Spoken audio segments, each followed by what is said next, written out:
Hi welcome to day 11 of 100 day series. 3 ദിവസം എൻ്റെ series മിസ്സാക്കിയത് മനഃപൂർവ്വമല്ല കേട്ടോ. രാത്രിയും പകലും തിരിച്ചറിയാത്ത ഓട്ടമായിരുന്നു. ഇതാണ് നമ്മൾ പുതിയതായിട്ട് എടുത്ത വണ്ടി. ഇന്ന് ഞാൻ ഈ വീഡിയോ അപ്ലോഡ് ചെയ്യണമെന്ന് വണ്ടി എടുത്തിട്ട് ആകെ 5 ദിവസമായിട്ടുള്ളത്. ഈ ഒരു വണ്ടി മാത്രം ഇപ്പോൾ 2000 കിലോമീറ്റർ ഓടി. പിന്നെ നിങ്ങൾക്കറിയാലോ, നമുക്ക് ഇത് കൂടാതെ ഒരു വണ്ടിയും കൂടി ഉണ്ട്, അതും ഇതേപോലെ ഓടിക്കൊണ്ടിരിക്കുക. ആ 2 വണ്ടി ഓടുന്നതിൻ്റെ ഒരു പകുതി ഞങ്ങളും ഓടണം. വെറുതെ വണ്ടിയും സാധനങ്ങളും പണിക്കാരും മാത്രം അവിടെ എത്തിയിട്ട് കാര്യമില്ല, അവരുടെ പിന്നാലെ ഞങ്ങളും ഓടിയെത്തണം. ഇപ്പോൾ നമ്മുടെ വണ്ടി വയനാട് വലിയ വീടിൻ്റെ ആ പ്രൊജക്റ്റ് കഴിഞ്ഞ ശേഷം ആ സാധനങ്ങളും പണിക്കാരിയും എല്ലാം എടുത്ത് നമ്മൾ കോട്ടയം ആതിരമ്പുഴ പുതിയ പ്രൊജക്റ്റ് തുടങ്ങാനായിട്ട് വന്നിരിക്കുകയാണ് കേട്ടോ. ഇതാണ് നമ്മൾ പുതുതായിട്ട് തുടങ്ങാൻ പോകുന്ന പ്രൊജക്റ്റ്. 2200 സ്ക്വയർ ഫീറ്റ് ഒരു ഒറ്റ നില വീടാണ് കേട്ടോ ഇത്. അമ്മൂൻ്റെ ഈ വീഡിയോ സ്റ്റോപ്പ് ആയപ്പോഴേ എനിക്ക് മീശമാധവനിലെ ദിലീപിൻ്റെ ഡയലോഗാണ് ഓർമ്മ വന്നത്. കാരണം നമ്മളെ വീട് പണി പോലും എടുക്കാത്ത ഒരുപാട് ആൾക്കാർ വിളിച്ചന്വേഷിച്ചു എന്തുകൊണ്ടാണ് വീഡിയോ സ്റ്റോപ്പായി എന്നുള്ളത്. അതുപോലെ തന്നെ ഒരുപാട് ആൾക്കാർ മെസ്സേജ് അയച്ചിട്ടുണ്ടായിരുന്നു നമ്മളെ കമ്പനി വാട്സപ്പ് നമ്പറിൽ. അപ്പോൾ മീശമാധവനിൽ മറ്റേ ഒരു പെൺകുട്ടി ചോദിക്കണ്ടല്ലോ, പാദസരമുണ്ടോ ചേട്ടാ ചോദിക്കുമ്പോൾ ഈ പാദസരത്തിനൊക്കെ ആളുണ്ടെന്നുള്ളത് ആരറിഞ്ഞു എന്ന് പറയുന്നില്ലേ എന്ന പോലെയാണ് അമ്മൂടെ വീഡിയോ കാണാനായിട്ട് ഇത്രയും ആൾക്കാർ ഇത് ഫോളോ ചെയ്തിരിക്കുന്നുണ്ടെന്നുള്ളത് എനിക്ക് അപ്പോഴാണ് മനസ്സിലായത്. ഇത് ഞാനോട്ട് അറിഞ്ഞതുമില്ല, ആരോട്ട് പറഞ്ഞതുമില്ല. ഇത് കണ്ടപ്പോൾ ഞാനൊന്ന് ചെക്ക് ചെയ്തു. ഞാൻ ചെക്ക് ചെയ്ത് എന്താ വെച്ചിട്ടുണ്ടെങ്കിൽ യൂട്യൂബ് ചാനലൊക്കെ മൊത്തം എടുത്ത് വ്യൂ ഒക്കെ നോക്കിയ സമയത്ത് നമ്മൾ ഇന്നലെ മിനിഞ്ഞാന്നിട്ട് നമ്മളെ വ്ളോഗർ നമ്മളൊരു വീട് ഫ്രീ ആയിട്ട് വെച്ചുകൊടുത്തൊരു വീഡിയോ ഇട്ടിട്ടുണ്ടായിരുന്നു. 6 ലക്ഷം ഫോളോവേഴ്സ് ഉള്ള ആളുടെ യൂട്യൂബ് ചാനലിൽ ആ വീഡിയോ കണ്ടിരിക്കുന്നത് വെറും 3100 പേരാണ്. അപ്പോഴാണ് ഞാൻ അമ്മൂൻ്റെ വീഡിയോസ് എല്ലാം ഒന്ന് പോയി നോക്കിയത് അതിൻ്റെ വ്യൂ എങ്ങനെയുണ്ട് എന്നുള്ളത്. 6000 ഫോളോവേഴ്സ് ഉള്ള എൻ്റെ ചാനലിൽ തന്നെ അമ്മൂൻ്റെ ഈ വീഡിയോ യൂട്യൂബിൽ 1000 വ്യൂയോളം വരുന്നുണ്ട്. പിന്നെ അതും കൂടാണ്ട് എൻ്റെ ഇൻസ്റ്റാഗ്രാമിൽ 7K 6K 8K വരുന്നുണ്ട്. ഫേസ്ബുക്കിലും അതുപോലെ ഒരു 2K വരുന്നുണ്ട്. അപ്പോൾ ശരിക്കും അമ്മൂൻ്റെ സീരീസ് കാണാനായിട്ട് ആൾക്കാർ വെയിറ്റിംഗിൽ ഉണ്ടെന്നുള്ളത് എനിക്ക് അപ്പോഴാണ് മനസ്സിലായത്. പിന്നെ നമ്മുടെ വീഡിയോ ലേറ്റ് ആയതിൻ്റെ കാരണം നേരത്തെ തന്നെ അമ്മ പറഞ്ഞില്ലേ, 3-4 ദിവസമായിട്ട് നല്ല ഓട്ടമായിരുന്നു. അതുപോലെ തന്നെ നല്ല വർക്കും ഉണ്ടായിരുന്നു ഇപ്പോൾ എനിക്ക് സൈറ്റിൽ. അപ്പോൾ ചില വർക്കുകളൊക്കെ നേരത്തെ അമ്മ പറഞ്ഞ പോലെ ഞങ്ങൾ ഈ വണ്ടിയുടെ പിന്നാലെ വെറുതെ ഓടിയെത്തൽ മാത്രമല്ല, ചില സൈറ്റിലുകളൊക്കെ ഞാൻ നിന്ന് വർക്ക് ചെയ്യാറുണ്ട്. അതിപ്പോൾ നിങ്ങൾക്ക് ഈ വീഡിയോ ഫുള്ളായിട്ട് കാണുമ്പോൾ മനസ്സിലാവും ചില വർക്കുകൾ എങ്ങനെയാണ് നമ്മൾ ചെയ്യണമെന്നുള്ളത്. ഞാൻ സൈറ്റിൽ വർക്ക് ചെയ്യണതിൻ്റെയൊക്കെ വീഡിയോ അവൾ ഇതിൽ അറ്റാച്ച് ചെയ്തിട്ടുണ്ട്. ഈ 3-4 ദിവസവും മെയിനായിട്ട് നമുക്ക് തൃശ്ശൂർ ഭാഗങ്ങളിലായിരുന്നു പോകേണ്ട ആവശ്യം ഉണ്ടായിരുന്നത്. അപ്പോൾ കോട്ടയത്ത് നിന്ന് 2 ദിവസം തൃശ്ശൂർ പോയി, അതുപോലെ തന്നെ തൃശ്ശൂരിൽ നിന്ന് 2 ദിവസം വീട്ടിലേക്കും പോയി. അപ്പോൾ നമ്മൾ കോട്ടയത്തേക്കാണ് തിരിച്ച് വരുന്നത് രാത്രി ഒരു 12 മണിയായി കഴിഞ്ഞാൽ മാക്സിമം വീഡിയോ ഒക്കെ എഡിറ്റ് ചെയ്ത് ഇടാറുണ്ട്. പക്ഷേ വീട്ടിലേക്ക് നമ്മൾ 12-1 മണിക്കൊക്കെ എത്തുന്ന സമയത്ത് നമ്മൾ പിള്ളേരെല്ലാം ഉണർന്ന് വരുന്ന സമയത്ത് പിന്നെ ഞങ്ങൾക്ക് അതിന് സമയം കിട്ടാറില്ല. അതുകൊണ്ടാണ് 2-3 ദിവസം അങ്ങനെ വീഡിയോ ഇടാണ്ടായിട്ട് പോയത്. ഈ വണ്ടി സെക്കൻഡ് ഹാൻഡ് വണ്ടിയാണ്, 2022 മോഡലാണ്. ഞാൻ അന്ന് പോയി നോക്കിയ സമയത്ത് ഞാനത് ഓടിച്ച് നോക്കൊന്നും ചെയ്തിട്ടുണ്ടായിരുന്നില്ല. അപ്പോൾ ഇപ്പോൾ നമ്മൾ സൈറ്റിലെത്തിയപ്പോൾ ഞാൻ ജസ്റ്റ് ഒന്ന് ഓടിച്ച് നോക്കിയതാണ് ഈ വണ്ടി. അപ്പോൾ നമ്മൾ മെറ്റീരിയൽസും കാര്യങ്ങളൊക്കെ കൊണ്ടുപോകാനായിട്ട് നമുക്കിപ്പോൾ 2 വണ്ടിയായിട്ട്, ഒരു ചെറുവണ്ടിയും ഒരു വലിയ വണ്ടി. ഈ വണ്ടി എടുക്കുന്നതിൻ്റെ മുന്നേ തന്നെ നമുക്ക് പെർമനൻ്റ് ആയിട്ട് 3 ഡ്രൈവർമാരുണ്ടായിരുന്നു. ഇപ്പോൾ ഒരാളും കൂടെ കൂടി അപ്പോൾ മൊത്തം 4 ഡ്രൈവർമാരും ഉണ്ട് കേട്ടോ വണ്ടിയിൽ. വണ്ടി ഇപ്പോൾ ഞങ്ങൾ ഈ വോയിസ് ഓവർ കൊടുക്കുന്ന സമയത്തും 2 വണ്ടിയും അങ്ങോട്ടും ഇങ്ങോട്ടും തലങ്ങും വിലങ്ങും ഓടിക്കൊണ്ടിരിക്കുന്നതാണ്.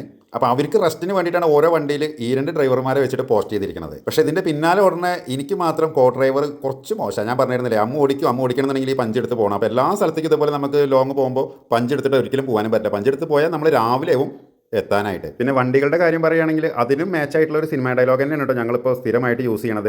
ആ ഡയലോഗ് ഏത് സിനിമയിലാണെന്ന് വെച്ചാൽ നമ്മുടെ പുണ്യാളൻ അഗർബത്തീസിൽ ജയസൂര്യ പറയുന്നതാണ് കേട്ടോ. ജയസൂര്യ നമ്മുടെ അഭയനോട് പറയുന്ന ഡയലോഗാണിത്. എറണാകുളത്തേക്ക് ഒരു ട്രിപ്പ്, ഇരിഞ്ഞാലക്കുടയ്ക്ക് ഒരു ട്രിപ്പ്, ദേവസ്വം ബോർഡിക്ക് ഒരു ട്രിപ്പ്, എല്ലാം കൂടെ 3 ദിവസത്തെ ട്രിപ്പില്ലേ മുതലാളി. അതിൽ ജയസൂര്യ പറയുന്നത് ആകെ 3 അടുത്തടുത്ത സ്ഥലങ്ങളാണ്. ഒന്ന് എറണാകുളം, അത് കഴിഞ്ഞ് ഇരിഞ്ഞാലക്കുട, പിന്നെ നമ്മുടെ ഗുരുവായൂർ ദേവസ്വം ബോർഡിൻ്റെ അവിടെ. ഈ അടുത്തടുത്തുള്ള സ്ഥലങ്ങൾക്ക് തന്നെ അഭയ ചോദിച്ചത് 3 ദിവസമാണ് കേട്ടോ. അങ്ങനെയാണെങ്കിൽ ഞങ്ങൾ കൊടുക്കുന്ന ട്രിപ്പാണ് ഒരു ട്രിപ്പ്, അതിന് ഇവർ മിനിമം 1 മാസം പറയേണ്ടി വരും. ഇപ്പം ഞാനിപ്പോൾ ഈ കൊടുത്ത ട്രിപ്പ് തന്നെ നിങ്ങൾ കണ്ടിട്ടുണ്ടാവും. വയനാട്ടിൽ നിന്ന് സാധനം കയറ്റുക, നേരെ പണിക്കാരെല്ലാം കയറ്റിയിട്ട് നേരെ വരേണ്ടത് കോട്ടയം ആതിരമ്പുഴയിൽ വരിക, എന്നിട്ട് അവിടെ സാധനം ഇറക്കുക, എന്നിട്ട് ജസ്റ്റ് ഒരു ചായ കുടിക്കുക, നേരെ അവിടുന്ന് സാധനം കയറ്റിയിട്ട് നേരെ ഇരിഞ്ഞാലക്കുടയ്ക്ക് പോവുക. ഇരിഞ്ഞാലക്കുട നിന്ന് ചെറുതായിട്ടൊരു ഭക്ഷണം കഴിക്കുക, എന്നിട്ട് അവിടുന്ന് പണിക്കാർ സാധനം കയറ്റിയിട്ട് നേരെ ഇടുക്കി കാന്തല്ലൂർക്ക് വിട്ടോളാനാണ് പറഞ്ഞത്. ഇത് ഒരു ഡ്രൈവർമാരോടല്ല കേട്ടോ, 2 വണ്ടിക്കാരോട് 2 സെപ്പറേറ്റ് സ്ഥലങ്ങളിൽ, അതായത് ഇടുക്കി മുതൽ ഒരുവിധം ജില്ലകളൊക്കെ കവർ ചെയ്തിട്ടാണ് നമ്മൾ കൊടുക്കുന്ന ട്രിപ്പുകൾ. ഈ ട്രിപ്പ് കൊടുക്കുന്നത് പറഞ്ഞിട്ട് ഡയറക്റ്റ് ഒരു സ്ഥലത്തേക്കല്ല കേട്ടോ. ഇതിൻ്റെ ഇടയിൽ കയറി അവിടുന്ന് കുറച്ച് സാധനം എടുക്കുക, ഇവിടുത്തെ സൈറ്റിൽ നിന്ന് കുറച്ച് സാധനം എടുക്കുക എന്ന് പറയും. പകുതി സാധനം ഒരു മറന്നു പോയിട്ടുണ്ടാവും പാവങ്ങൾ. പക്ഷേ ഒരു സമ്മതിക്കണം അവരെ, ഫുള്ള് ഓടി എല്ലായിടത്തേക്കും അവർ എത്തുന്നുണ്ട് കേട്ടോ. അങ്ങനെ ഞങ്ങളുടെ കൺസ്ട്രക്ഷനിൽ ഇതുവരെ ആദ്യമായിട്ടാണ് കേട്ടോ നമ്മൾ മെയിൻ സ്ലാബിന് റെഡി മിക്സ് യൂസ് ചെയ്യുന്നത്. ഞങ്ങൾക്ക് താല്പര്യം എല്ലാ സൈറ്റിലും റെഡി മിക്സ് യൂസ് ചെയ്യാൻ തന്നെയാണ് കേട്ടോ. പക്ഷേ നമുക്ക് എവിടെയും അവൈലബിൾ ആവാറില്ല. ഇങ്ങനെ ചെയ്യുമ്പോൾ നമ്മൾക്ക് ലാഭമാട്ടോ. കാരണം ഇത് പമ്പ് യൂസ് ചെയ്തിട്ടല്ല, റെഡി മിക്സ് ഇവർ നേരെ ഈ ട്രോളിയിലോട്ട് ഇട്ടിട്ട് പിന്നെ മുകളിലോട്ട് തട്ടിയിട്ടാട്ടോ ഉപയോഗിക്കണം. അപ്പോൾ അതുകൊണ്ട് നമുക്ക് കുറച്ച് ലാഭമാണെന്ന് പറയാം. പമ്പ് യൂസ് ചെയ്യുന്ന സമയത്ത് ഇവർ നല്ലൊരു എമൗണ്ട് പമ്പിന് ചാർജ് ചെയ്യാറുണ്ട്. അങ്ങനെ നോക്കുമ്പോൾ ഞങ്ങൾക്ക് റെഡി മിക്സ് നഷ്ടമായിട്ടാണ് വരാറ്. ഇത് ചെറിയൊരു സൈറ്റാട്ടോ, ഒരു 3 സെന്റിൽ. ഗ്രൗണ്ട് ഫ്ലോർ ഒരു 700 സ്ക്വയർ ഫീറ്റ് ആണ് വരുന്നത്. നിങ്ങൾ കണ്ടില്ലേ, വീടിന്റെ ഫ്രണ്ടിൽ ഇങ്ങനെ ഒരു വണ്ടി വന്നു കഴിഞ്ഞാൽ ഒരു ബൈക്കിന് പോകാനുള്ള ഇട കൂടി ഇല്ല കേട്ടോ. പക്ഷേ ഇവിടുത്തെ ആൾക്കാർ നല്ല സഹകരണമായിരുന്നു കേട്ടോ. ഒരു വണ്ടി വന്നു കഴിഞ്ഞാൽ കുറച്ച് സമയം കഴിഞ്ഞിട്ടുള്ളൂ പിന്നെ റോഡ് ഫ്രീ ആവുക. പക്ഷേ യാതൊരുവിധ ബുദ്ധിമുട്ടും ഉണ്ടായിരുന്നില്ല, അവിടുത്തെ എല്ലാ ആൾക്കാരും സഹകരിച്ചു. പക്ഷേ ഇതേപോലെ തന്നെ വേറെ ചില സൈറ്റുകൾ ഞങ്ങളുടെ ചെറുവണ്ടി ദോസ്ത് വന്നാൽ പോലും വഴി മുടക്കി എന്ന് പറഞ്ഞിട്ട് ആൾക്കാർ പ്രശ്നം ഉണ്ടാക്കാറുണ്ട്. അത് ഞങ്ങൾ എത്രയും പെട്ടെന്ന് അൺലോഡ് ചെയ്ത് കൊടുക്കുന്നു പറഞ്ഞാൽ പോലും അവർ വെറുതെ പ്രശ്നം ഉണ്ടാക്കും. വണ്ടി വരാൻ സൗകര്യം അതേപോലെ റെഡിമിക്സും അവൈലബിൾ ആയിട്ടുള്ള സ്ഥലത്ത് ഇതേപോലെ ചെയ്യാനാണ് ഞങ്ങൾക്കും താല്പര്യം. നമ്മൾ മാനുവലായിട്ട് കോൺക്രീറ്റ് ചെയ്യുന്നതിനെക്കാട്ടിലും ഒന്നും കൂടി സ്ട്രെങ്ത് കൂടുതലായിരിക്കും കേട്ടോ റെഡിമിക്സിന്. അതിന്റെ മെയിൻ കാരണം ഇതിന്റെ മിക്സിംഗ് എല്ലാ മെഷീനിലാണ്, അതേപോലെ പ്രോപ്പർ കെമിക്കലും ആഡ് ചെയ്തിട്ടാണ് ഇത് വരുന്നത്. സാധാരണ വീടുകൾ വാർക്കുന്ന സമയത്ത് ഞങ്ങളുടെ ഒരു ആവശ്യമില്ല കേട്ടോ, ഞങ്ങളുടെ പണിക്കാരാണെങ്കിൽ. കാരണം വികാസ് തന്നെ എല്ലാ കാര്യങ്ങളും നന്നായിട്ട് നോക്കിക്കണ്ടും ചെയ്തോളൂ. പക്ഷേ ഇത് റെഡിമിക്സ് ആയതുകൊണ്ട് ഞങ്ങൾക്ക് തന്നെ ഒരു ക്യൂരിയോസിറ്റി ഉണ്ടായിരുന്നു കേട്ടോ ഇത് കാണാനായിട്ട്. പിന്നെ എനിക്ക് ക്യൂരിയോസിറ്റി മാത്രമേ ഉണ്ടായിരുന്നുള്ളൂ, ഇതിന്റെ മുകളിൽ കയറി നോക്കാനൊന്നും എനിക്ക് വയ്യട്ടോ. അത് ചെറിയൊരു കോണിയായിരുന്നു. മെയിൻ സ്ലാബിന്റെ മുകളിൽ എനിക്കൊക്കെ നടക്കാൻ കുറച്ച് ബുദ്ധിമുട്ടാട്ടോ. ആ കമ്പി എല്ലാം കെട്ടിക്കഴിഞ്ഞ് കഴിഞ്ഞാൽ ഭയങ്കര ബുദ്ധിമുട്ടാണ്. അപ്പോൾ ഞാൻ അധികം മെയിൻ സ്ലാബിന്റെ മുകളിൽ കയറാറില്ല കേട്ടോ. പിന്നെ അവിടെ പോകേണ്ട വേറൊരു കാരണം ഉണ്ടായിരുന്നു. കാരണം ഇവർക്ക് നമ്മൾ പേയ്മെന്റ് ചെയ്യാനായിട്ട് ചെക്ക് കൊടുക്കാൻ ആവശ്യമുണ്ടായിരുന്നു കേട്ടോ. സാധാരണ രീതിയിലാണെങ്കിൽ നമ്മൾ മുൻകൂട്ടി എംസാൻഡ് മറ്റേ സിമെന്റ് എല്ലാ കാര്യങ്ങളും അടിച്ച് ക്ലിയർ ചെയ്ത് വെച്ചിട്ടുണ്ടാവും. പിന്നെ പോകേണ്ട ആവശ്യം വരുന്നില്ല. അങ്ങനെ ഭംഗിയായിട്ട് മഴയൊന്നും ഇല്ലാതെ ലക്ഷ്മിയുടെയും വിനോദേട്ടന്റെയും മെയിൻ സ്ലാബിന്റെ വാർപ്പ് അങ്ങനെ കഴിഞ്ഞു കേട്ടോ. പിന്നെ മനുവേട്ടൻ നേരത്തെ പറഞ്ഞില്ലേ 2 ദിവസം വീട്ടിൽ പോയി, അത് വീട്ടുകാർ പോലും അറിഞ്ഞിട്ടില്ല എന്നുള്ളതാണ് സത്യം. 2 ദിവസവും ഞങ്ങൾ എത്തിയപ്പോൾ 12 മണി കഴിഞ്ഞിട്ടുണ്ടായിരുന്നു. ഞങ്ങൾ രാത്രി 12 മണിക്കാണ് എത്തുക. അപ്പോൾ കുട്ടികളാണ് കേട്ടോ വാതിൽ തുറന്നു തരിക. പിന്നെ അവരോട് കുറച്ച് വിശേഷങ്ങളൊക്കെ പറഞ്ഞ് പിന്നെ വീഡിയോ എഡിറ്റ് ചെയ്യാനോ അപ്ലോഡ് ചെയ്യാനോ എന്നുള്ള സമയം കിട്ടിയിട്ടുണ്ടായിരുന്നില്ല. ഒരു ദിവസം രാവിലെ 8 മണിക്ക് എണീറ്റ് അവർ സ്കൂളിലും വിട്ട് നേരെ തൃശ്ശൂർ സൈറ്റിലേക്ക് എത്തി. പിന്നെ അടുത്ത ദിവസം മനുവേട്ടന് വണ്ടി സ്വന്തമായിട്ട് കഴുകിയിട്ട് തൃപ്തിയാവാതെ കാർ വാഷിൽ കൊണ്ടുപോയി വണ്ടി കഴുകൽ കഴിഞ്ഞിട്ട് പിന്നെ ഞാനും മനുവേട്ടനും വന്നിട്ട് ചെയ്യുന്ന പണിയാണ് കേട്ടോ ഇത്. മനുവേട്ടന്റെ ഫ്രണ്ടും മഹേഷേട്ടന്റെ ഷോപ്പാണ് കേട്ടോ, എലമെന്റ്സ് ബ്യൂട്ടി സ്പാ പെരിന്തൽമണ്ണ. ഞങ്ങളുടെ കല്യാണം കഴിഞ്ഞ് വരുന്ന സമയത്ത് മനുവേട്ടന്റെ ഹെയർ എല്ലാം ചെയ്തു കൊടുക്കുന്നത് മഹേഷേട്ടനാണ് കേട്ടോ. മനുവേട്ടൻ ഗൾഫിലാകുമ്പോൾ ഗൾഫിൽ നിന്ന് നാട്ടിൽ വന്നു കഴിഞ്ഞാൽ മഹേഷേട്ടൻ്റെ അടുത്ത് മാത്രമേ ചെയ്യുള്ളൂ കേട്ടോ. അങ്ങനെ ഞങ്ങളുടെ ഫാമിലി ബ്യൂട്ടീഷ്യനാണ് മഹേഷേട്ടൻ. ഇപ്പൊ ഞാനും പിള്ളേരും എല്ലാവരും ഹെയർ സ്റ്റൈൽ ചെയ്യുന്നത് ഇവിടുന്നാണ്. അച്ഛൻ ഉണ്ടായിരുന്ന സമയത്ത് അച്ഛന് കടയിലേക്കൊന്നും നടന്നു വരാൻ പറ്റാത്തതുകൊണ്ട് വീട്ടിൽ വന്ന് ഹെയർ ട്രിം ചെയ്ത് കൊടുത്തിരുന്നു. നമുക്ക് എന്ത് കാര്യം വേണമെങ്കിലും ഷോപ്പ് മാറി ചെയ്യാൻ പറ്റും കേട്ടോ. പക്ഷേ ഈ ഒരു മേഖലയിൽ നമ്മൾ ഷോപ്പ് മാറി ചെയ്ത് കഴിഞ്ഞാൽ നമ്മുടെ കോൺഫിഡൻസ് ലെവലിൽ തന്നെ ബാധിക്കും. മനുവേട്ടൻ പിന്നെ നാട്ടിൽ വരാൻ 1 മാസമായാലും താടി പറ്റ നരച്ചാലും ഇവിടെ വന്നിട്ടേ ഉള്ളൂ ഹെയർ കളറിങ്ങും ഒക്കെ ചെയ്യാം. പിന്നെ മനുവേട്ടൻ ബ്ലാക്കാണ് അടിക്കുക, ഞാൻ വന്നിട്ട് എൻ്റെ മുടി വേറെ കളറുകളാണ് കേട്ടോ ആക്കുക. ഇപ്പം പറഞ്ഞു വന്നത് രാവിലെ 8 മണിക്ക് വണ്ടി കഴുകാൻ ഇറങ്ങിയ ഞങ്ങൾ കളറിങ് എല്ലാം കഴിഞ്ഞ് വീട്ടിലെത്തുമ്പോൾ ഉച്ചയ്ക്ക് 1 മണിയായിട്ടോ. പക്ഷേ ഇന്ന് ഞങ്ങൾക്ക് തൃശ്ശൂർ 1 വർഷം മുൻപ് ബുക്ക് ചെയ്ത ഇളനാട് പ്രൊജക്റ്റിലെ ക്ലയൻസിനെ ആദ്യമായിട്ട് കാണാൻ പോവുകയാണ്. അങ്ങനെ ഞങ്ങൾ വേഗം വന്ന് ഭക്ഷണം കഴിച്ച് അപ്പം തന്നെ വീട്ടിൽ നിന്ന് ഇറങ്ങുന്ന സീനാട്ടോ അത്. കുട്ടികളെ ഞങ്ങൾ ആട്ടി വിടുകയാണ്. ഇപ്രാവശ്യം വന്നിട്ട് മുകളിൽ കയറി എൻ്റെ അച്ഛനെയും അമ്മേനെയും പോലും കാണാൻ പറ്റിയിട്ടില്ല. അവരോട് 3 മണിക്ക് എത്താമെന്ന് പറഞ്ഞതാണ്. പക്ഷേ ഞങ്ങൾ സമയം നോക്കിയപ്പോൾ 4 മണിക്കാണ് ഞങ്ങൾ അവിടെ എത്തുക. അപ്പം ഞങ്ങൾ അവരെ അത് വിളിച്ചു പറഞ്ഞിരുന്നു. അതുകൂടാതെ എൻ്റെ അമ്മാവൻ മോൻ്റെ കല്യാണം ക്ഷണിക്കാനായിട്ട് പാലക്കാട്ട് നിന്ന് വരുന്നുണ്ടായിരുന്നു. ഞങ്ങളോട് അവിടെ നിൽക്കാൻ പറഞ്ഞതാണ്. പക്ഷെ ഞങ്ങൾക്ക് നിൽക്കാൻ പറ്റിയില്ല. കാരണം ഇതന്നെയാണ്, ഞങ്ങൾ ഈ പോകുന്ന പ്രൊജക്ട് തൃശ്ശൂർ എളനാടിലുള്ളതാണ്. ക്ലയൻറ്റ് US-ലാണ്, ജെയിംസ് അങ്കിളും ആൻറ്റിയും ഇപ്പോൾ വന്നിട്ടില്ല. പക്ഷെ മോള് US നിന്ന് വന്നിട്ടുണ്ട്. അതേപോലെ മോൻ ബാംഗ്ലൂരിൽ നിന്ന് വന്നിട്ടുണ്ട്. 1 വർഷം മുന്നേ ജെയിംസ് അങ്കിൾ നമ്മുടെ വീഡിയോസും വർക്കും എല്ലാം കണ്ട് ഇഷ്ടപ്പെട്ട് ബുക്ക് ചെയ്തതായിരുന്നു. നാട്ടിൽ ആരും ഇല്ലാത്തത് കൊണ്ട് ജസ്റ്റ് ലൊക്കേഷൻ മാത്രം തന്നു. ഞങ്ങൾ പോയി സൈറ്റ് കാണായിരുന്നു. ആദ്യമായിട്ടാണ് സ്ഥലമടക്കം ഞങ്ങൾ പോയി കണ്ടുപിടിച്ചൊരു ബുക്കിംഗ് എടുക്കുന്നത്. പിന്നെ ഞങ്ങൾ തന്നെ ഒരു എഞ്ചിനീയറെ കൊണ്ടുപോയി പ്ലാൻ എല്ലാം വരച്ച് പെർമിറ്റ് എടുത്തു. കൂടാതെ കറണ്ട് കണക്ഷൻ വരെ ഞങ്ങളാണ് കേട്ടോ എടുത്തത്.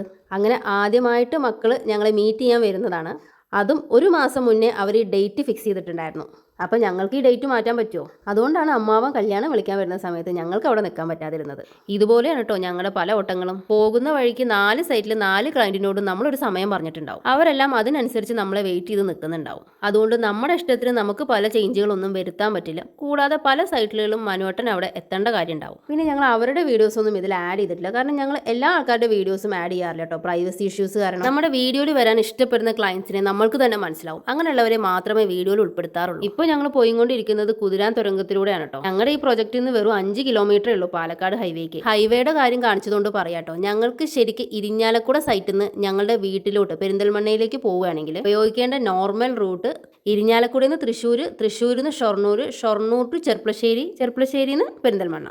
ടോട്ടൽ 85 കിലോമീറ്റർ ആണ് ഇരിഞ്ഞാലക്കുട ടു പെരിന്തൽമണ്ണ. ഞാൻ ഈ പറഞ്ഞ റൂട്ട് കവർ ചെയ്ത് പോകും. പക്ഷേ ഞങ്ങളുടെ വർക്കെല്ലാം കഴിഞ്ഞ് ഞങ്ങൾ ഗൂഗിൾ മാപ്പ് നോക്കുന്ന സമയത്ത് ആ റൂട്ടിലൂടെ പോകുന്ന സമയത്തേക്കാൾ വേഗം എത്താൻ സാധിക്കുക ഈ റൂട്ടിലൂടെ പോകുമ്പോഴാണ്. പക്ഷേ ഒരു വ്യത്യാസം, 85 കിലോമീറ്റർ ഓടുന്നതിന് ഞങ്ങൾ 150 കിലോമീറ്റർ ഓടും. ഞങ്ങൾ പോവുക ഇരിഞ്ഞാലക്കുടയിൽ നിന്ന് നേരെ പാലക്കാട് പോകും. പാലക്കാട് നിന്ന് നേരെ ഞങ്ങൾ പെരിന്തൽമണ്ണയിലേക്ക്. ഇത് ഞാൻ നേരത്തെ പറഞ്ഞ ടാസ്കിലുള്ളതാണ്. വൈകുന്നേരം വരെ ആ വണ്ടി ഉണ്ടായിരുന്നത് കാന്തല്ലൂരിലാണ്. ഇപ്പോൾ കാന്തല്ലൂരിൽ നിന്ന് ഇരിഞ്ഞാലക്കുടയിലോട്ട് വന്നുകൊണ്ടിരിക്കും. നടന്നുകൊണ്ടിരിക്കുക. ചെറിയ വണ്ടി ഇതിന്റെ പിന്നാലെ തന്നെ കാന്തല്ലൂർക്ക് നാളെ എത്തും വേണേ. ആ വണ്ടി എത്തുന്നതിന്റെ പിന്നാലെ ഞങ്ങളും കാന്തല്ലൂരിൽ എത്തണം. നേരത്തെ പറഞ്ഞില്ല ഓരോ സൈറ്റിലും ഓടി എത്തണമെന്ന്.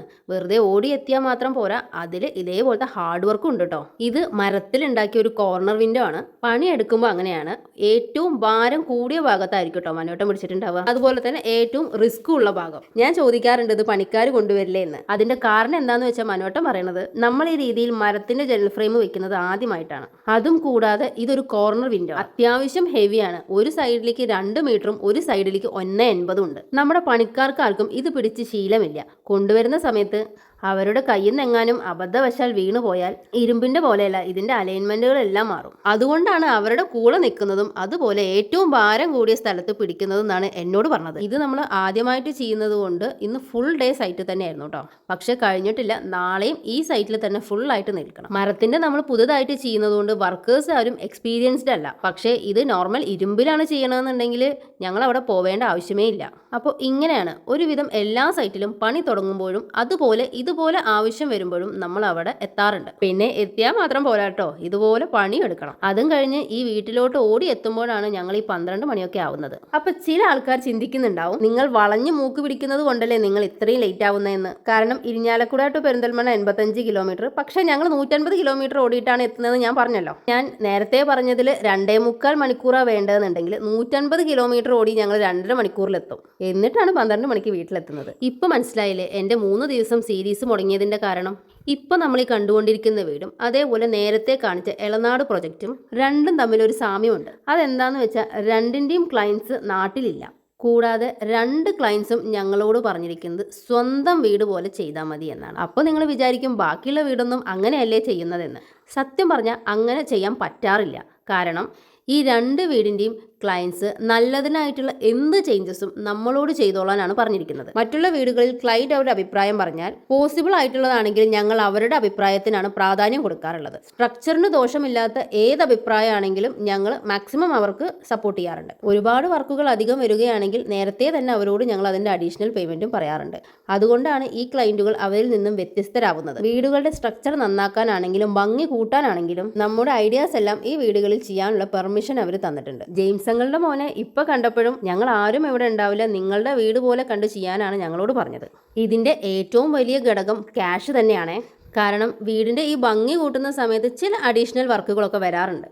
അതിന് അഡീഷണൽ ചിലവും വരും. നിങ്ങൾക്ക് എന്ത് അഡീഷണൽ ചിലവ് വരുവാണെങ്കിലും നിങ്ങൾ നോക്കണ്ട, ഞങ്ങളത് ചെയ്യാമെന്ന് പറഞ്ഞിട്ടുണ്ട്. അതുകൊണ്ടാണ് സാധാരണ വീടുകളിൽ നിന്നും ഇത് വ്യത്യസ്തമാണെന്ന് പറയുന്നത്. പിന്നെ ഞങ്ങൾ ചെയ്യുന്ന ഓരോ വീടിൻ്റെയും ഭംഗി കൂട്ടുക എന്നുള്ളത് ഞങ്ങളുടെയും കൂടി ഒരു ആവശ്യമാണ്. അതുകൊണ്ട് വീടിൻ്റെ ചില ഭംഗി കൂട്ടുന്ന ഘടകങ്ങൾ, ഉദാഹരണം ഷോവാളൊക്കെ ആണെങ്കിലും ഞങ്ങൾ അതിൻ്റെ പൈസയൊന്നും മേടിക്കാറില്ല. ചില ആളുകൾ ഇതെല്ലാം വെച്ച് കഴിഞ്ഞാൽ പൈസ കൂടുമോ എന്ന് പേടിച്ച് വേണ്ടാന്നും പറയാറുണ്ട്. ഇങ്ങനെയാണ് കേട്ടോ ഞങ്ങളുടെ ഓരോ ദിവസവും കടന്നു പോകുന്നത്. ഓരോ ദിവസം കഴിയും തോറും കമ്പനി വളർന്നുകൊണ്ടിരിക്കുകയാണ്. മുൻപ് നമ്മൾ 4 ടീമിനെ വെച്ച് 4 ജില്ലകളിലാണ് വർക്ക് നടന്നിരുന്നതെങ്കിൽ ഇന്ന് 8 ടീമിനെ വെച്ച് 8 ജില്ലകളിലാണ് വർക്ക് നടന്നുകൊണ്ടിരിക്കുന്നത്. അതുകൂടാതെ മുൻപ് ഒരു വണ്ടിയായിരുന്നു ഉണ്ടായിരുന്നത്, ഇപ്പൊ 2 വണ്ടിയും 4 ഡ്രൈവറിനെയും ഞാൻ നോക്കണം. അതുപോലെ തന്നെ ഈ 8 ടീമിന്റെയും പ്രൊജക്റ്റ് അവസാനിക്കുന്ന സമയത്ത് അടുത്ത സൈറ്റിലോട്ടുള്ള ഇവരുടെ ട്രാൻസ്പോർട്ടേഷനും അതേപോലെ ഇവർക്ക് നിൽക്കാനുള്ള അക്കോമഡേഷനും ഒക്കെ സെറ്റ് ചെയ്യണം. ഇപ്പോൾ പഴയ പോലെയല്ല, പെർമനൻ്റ് നമുക്കൊരു 60 സ്റ്റാഫ് ഉണ്ട്. അതുകൂടാതെ ഇലക്ട്രിക്കലിന് ഒരു 15 പേരുണ്ട്. അവർ 3 ജില്ലകളിലായിട്ട് വർക്ക് ചെയ്യുന്നുണ്ട്. ഈ ആൾക്കാരെ എല്ലാം കോർഡിനേറ്റ് ചെയ്യുന്നത് ഞാനാണ്. കൂടാതെ ക്ലയൻസിനെയും കോർഡിനേറ്റ് ചെയ്യുന്നത് ഞാനാണ് കേട്ടോ. അതുപോലെ എല്ലാ സൈറ്റിലെയും മെറ്റീരിയൽ പർച്ചേസിങ്ങും ഞാനാണ്. മനുവേട്ടൻ്റെ മെയിൻ പണി എന്ന് പറഞ്ഞാൽ ഈ സൈറ്റിലുള്ള എല്ലാ കാര്യം, അതുപോലെ ഡ്രൈവിങ്ങും ആണ്. പക്ഷെ അത് തന്നെ വലിയൊരു ഹെവി ടാസ്ക് ആണ് കേട്ടോ. ഇത്രയും ഹെവി ഡ്യൂട്ടി ആയതുകൊണ്ട് ഇപ്പോൾ വീടുകളുടെ വീഡിയോസ് ഇടുന്നത് തന്നെ മനുവേട്ടൻ നിർത്തിയിട്ടുണ്ട്. പിന്നെ ഞാൻ ഈ ചലഞ്ചിൽ ഏർപ്പെട്ടതുകൊണ്ട് എങ്ങനെയെങ്കിലും എനിക്കിത് ഫിനിഷ് ചെയ്യണം എന്നുള്ളൊരു ആർജവാണ് കേട്ടോ. അതുകൊണ്ട് ചില ദിവസം ഈ കണ്ടിന്യൂറ്റി മിസ്സാവും. അതിൻ്റെ കാരണങ്ങൾ ഇതൊക്കെ തന്നെയാണ്. എന്നാലും ഞാൻ 100 വീഡിയോ തികയ്ക്കും.